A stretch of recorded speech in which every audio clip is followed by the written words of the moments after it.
This story is titled, Canceled the Wedding. When my fiancée secretly invited the person who ruined my career. Now she is begging. Hey everyone, before we jump into today's video, I need your help. We've noticed the channel is losing some traction, and subscribing is one of the best ways you can support us. It's quick, free, and it helps us keep bringing you awesome content. Your support means the world. Let's keep this channel growing together. Thanks so much. Now let's start the video. I'm Brian, 31 years old, and 6 months ago, I got engaged to my girlfriend, Lily. We'd been together for 5 years, and I thought we were starting the happiest chapter of our lives. The wedding was planned for next month, but recent events have made me realize just how wrong I was about everything. To understand how it got to this point, you need some context. I have a younger sister, Sarah. She's 28. I haven't spoken to her in over 9 years, and there are good reasons for that. Growing up, Sarah and I just couldn't get along. Our parents tried to force us into some ideal sibling relationship, but all we ever did was clash. Sarah was relentlessly competitive, constantly trying to outdo me in every possible way. I still remember the moment that set the tone for everything. I was 10 and Sarah was 7. I had just won a spelling bee at school, and our parents took us out for ice cream to celebrate. Instead of being happy for me, Sarah had a full-blown meltdown right there in the ice cream shop. She screamed that it wasn't fair and that she could spell better than I could. She demanded that our parents quiz her right then and there, making the entire situation painfully awkward and humiliating. That was just the beginning. As we grew older, her behavior became more insidious. If I got an A on a test, she'd obsessively study until she got an A too. When I was 12, I won a local art competition, and our parents took us out for dinner to celebrate. Instead of being happy for me, Sarah threw a tantrum in the restaurant, screaming that she could draw better. She demanded to show everyone her sketches right then and there, turning what should have been a joyful moment into a scene. That's just one example. This behavior defined our childhood. If I joined the basketball team, suddenly she was all about basketball. When I showed an interest in a girl during high school, Sarah would go out of her way to become her best friend or casually flirt with her. It was maddening. My home, which should have been my sanctuary, felt more like a constant competition. Our parents tried everything to help us find common ground. They even enrolled us in family therapy when I was 16 and Sarah was 13, but she refused to engage. She'd sit there, arms crossed, barely saying a word while the therapist tried unsuccessfully to draw her out. Eventually, the therapist told my parents that unless Sarah was willing to cooperate, there wasn't much else they could do. Things escalated to a breaking point when we were both in our early 20s. I had just graduated college and landed my dream job at a prestigious marketing firm. It was the kind of position I had worked tirelessly for. Great pay, fantastic benefits, and the chance to work on campaigns that could shape the industry. I felt like my years of hard work had finally paid off. Meanwhile, Sarah was still in college, floundering to find her footing. She had changed majors at least 4 times and was on the brink of academic probation, struggling to keep up with deadlines and direction. When I shared the news of my job offer at a family dinner, I expected at least a polite congratulation. Instead, Sarah erupted. Her face twisted with rage, and she started yelling at me, accusing me of being a show-off and always stealing the spotlight. "Why do you always have to be the golden child?" she spat.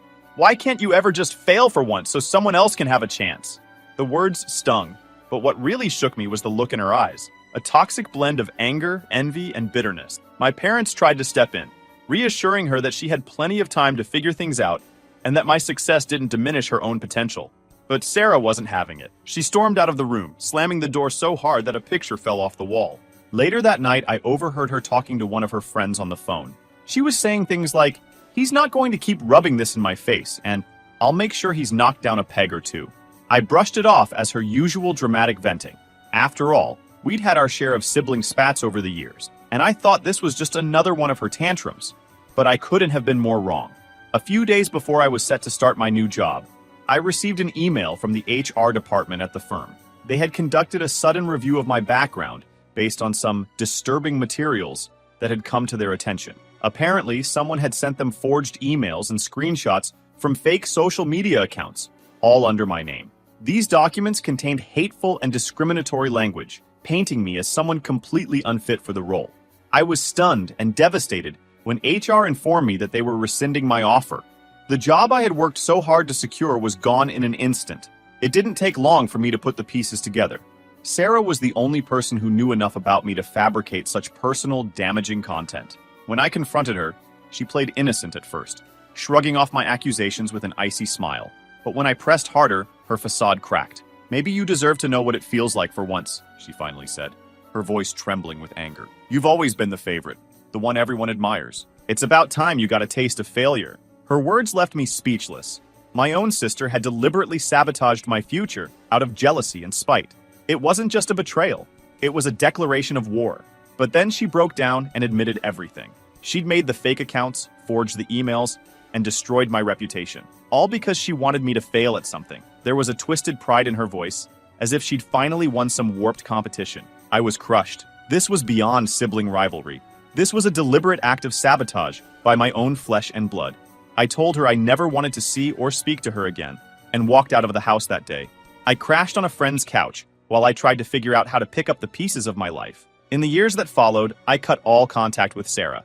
My parents still saw her occasionally, but they knew better than to bring her up around me. Rebuilding my career was an uphill battle. I had to start with a lower-paying job and claw my way back up, but I eventually made it. Now I have a great job, supportive friends, and, until recently, I had Lily. When I met Lily 5 years ago, it felt like everything was finally falling into place. She was kind, funny, and understanding. On our 4th date, I told her everything about Sarah. She listened and sympathized, saying that family relationships could be complicated and that she respected my decision to cut ties. I made one thing crystal clear. Sarah was not to be a part of my life, especially not at my wedding date.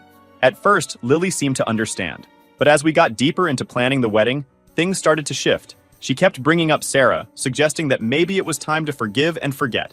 Every time I shut her down, the thought of seeing Sarah again made my stomach turn. This was supposed to be the happiest day of my life, and having Sarah there would turn it into a nightmare. Dad, Lily would drop the subject for a while, but I could tell she wasn't happy. It all came to a head last week when we were finalizing the guest list. Lily brought up Sarah again, and this time she refused to back down. I remember the exact moment things unraveled. We were sitting in the living room, the guest list spread out on the coffee table between us. I was already exhausted from a long day at work, and the last thing I wanted was to rehash the same argument we'd been circling for weeks. But Lily was determined. Brian, I really think you should reconsider inviting Sarah, she said, her voice soft, as if she were trying to ease me into it. She's your sister. Don't you think it's time to forgive and move on? I clenched my jaw. This wasn't the first time she'd said those words, but for some reason, they hit me harder this time. Maybe it was the way she looked at me, her eyes full of hope and concern. Or maybe it was the weariness I felt from constantly shutting her down. Either way, the words landed differently that night. Lily, we've talked about this. It's not happening. Having her there will ruin everything. You know what she did to me? Lily sighed, her frustration barely hidden. She said, but it was years ago. People change. Maybe she's different now. Maybe she regrets it. I felt the familiar anger bubbling up. Regrets it? She destroyed my childhood, my career, my reputation. She knew exactly what she was doing. How do you just regret something like that? Her eyes searched mine, looking for some flicker of compromise. I'm not saying what she did was okay. I just think maybe she deserves a chance to make it right. I stared at her in disbelief. Why are you pushing this? Why does she deserve a chance to be at our wedding? Lily's face hardened. Because family is important, Brian. I can't imagine cutting someone off forever. The words stung more than they should have. Family. You think this is about some petty grudge? She didn't steal my toys or read my diary. She sabotaged my entire life. I had to rebuild everything from scratch because of her. She shook her head, her voice growing sharper. You're being stubborn. You're punishing her for a mistake she made when she was young. That did it. I snapped. A mistake. Do you know how humiliating it was to lose that job? To have my name dragged through the mud because my sister couldn't stand that I was doing well. That's not a mistake. Lily, that's cruelty. She crossed her arms and looked away.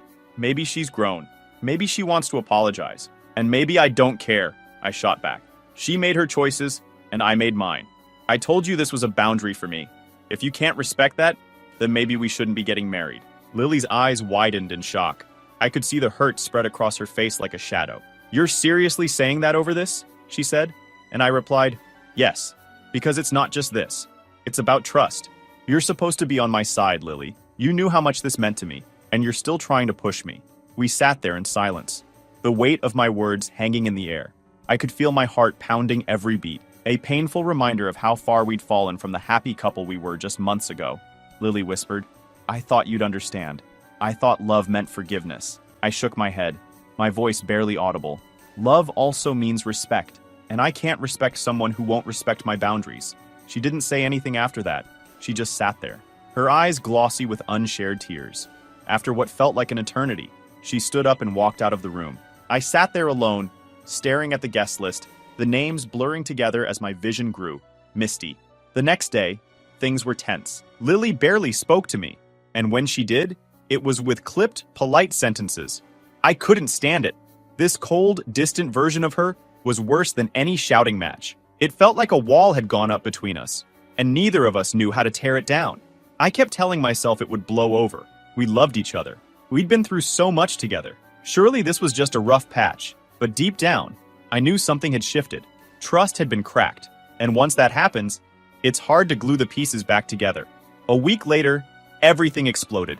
I was coming home late from work, exhausted and drained. I walked through the door and immediately noticed Lily sitting at the dining table. Her face was pale, her hands trembling, and the tension in the air was suffocating. Something was wrong. "What's going on?" I asked cautiously.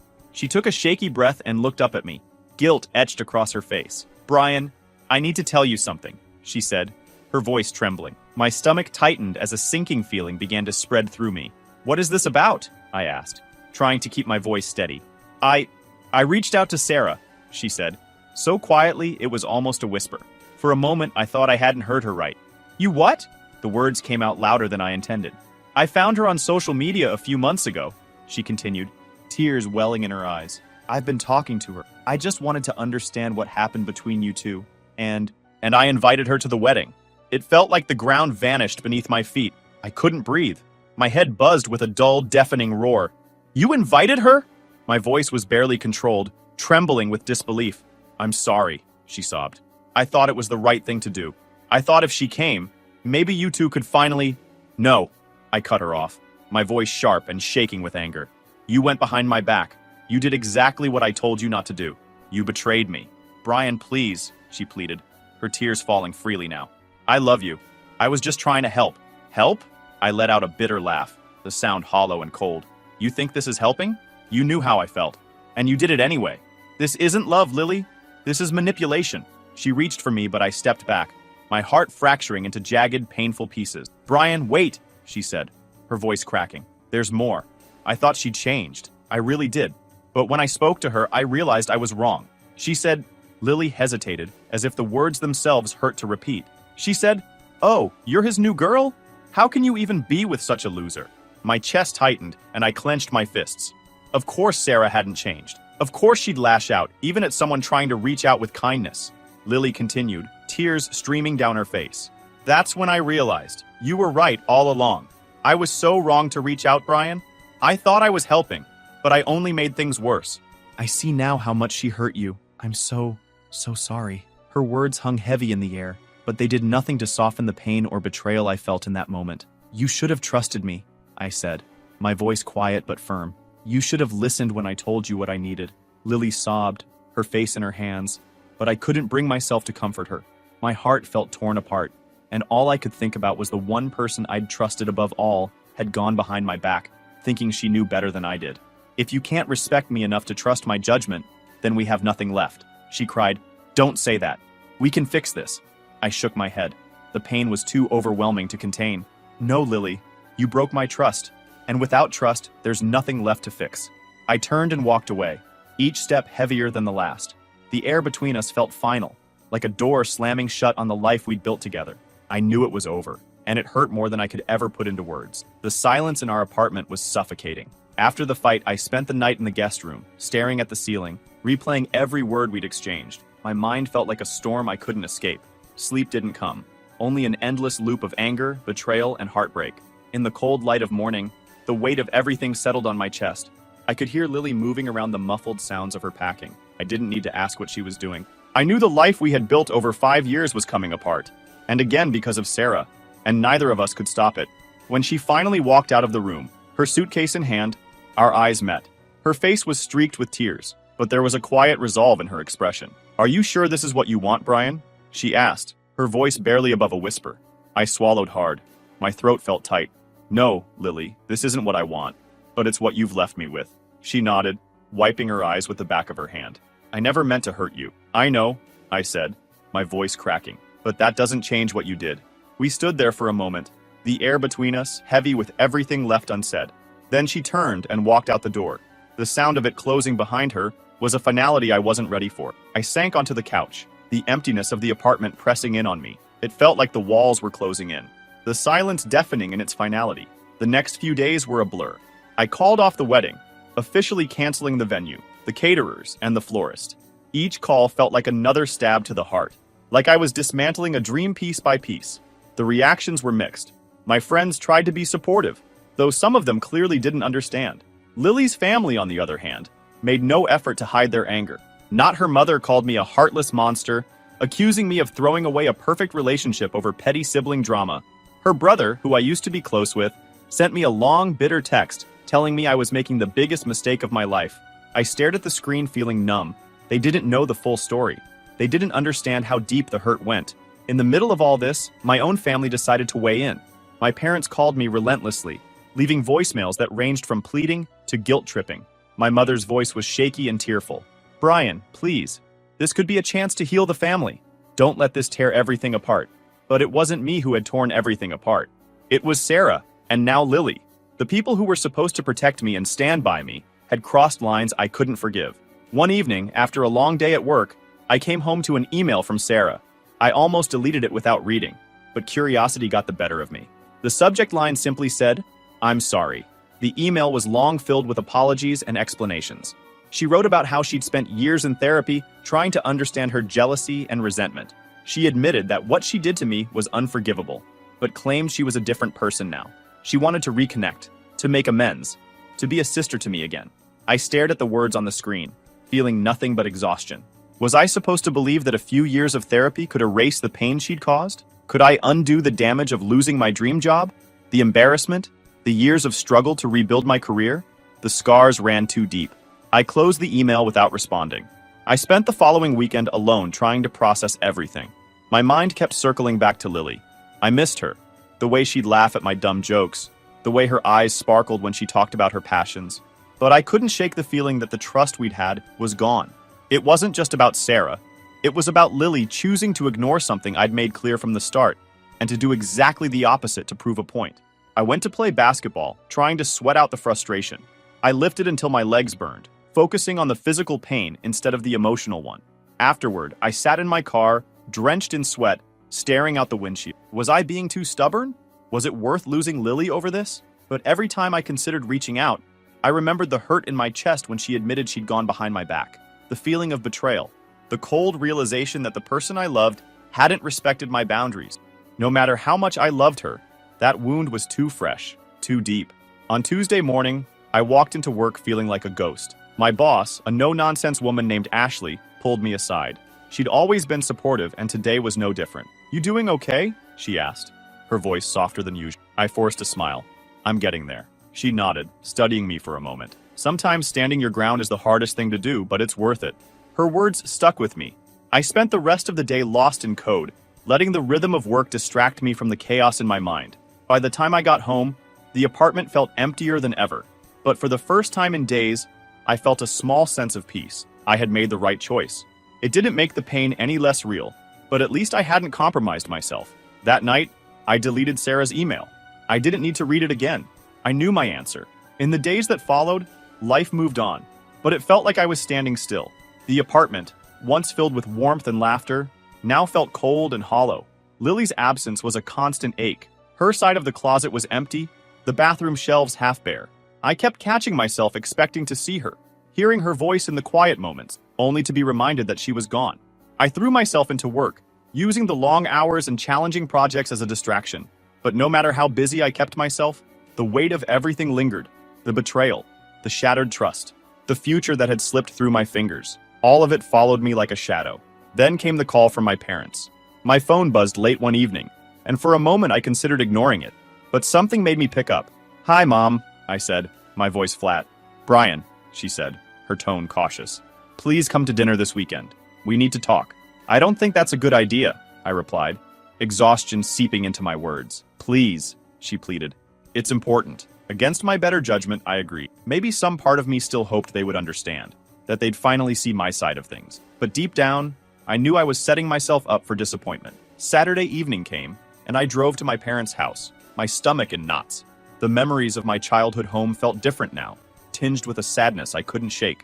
As I walked up the steps, I took a deep breath, bracing myself. The door opened, and my mom greeted me with a forced smile. "I'm so glad you came," she said softly, pulling me into a hug that felt more like a plea than comfort. I stepped inside and immediately sensed something was off. The air felt heavy, like a storm was about to break. And then I saw her, Sarah, sitting at the dining table. Her eyes met mine, wide with something that almost looked like regret.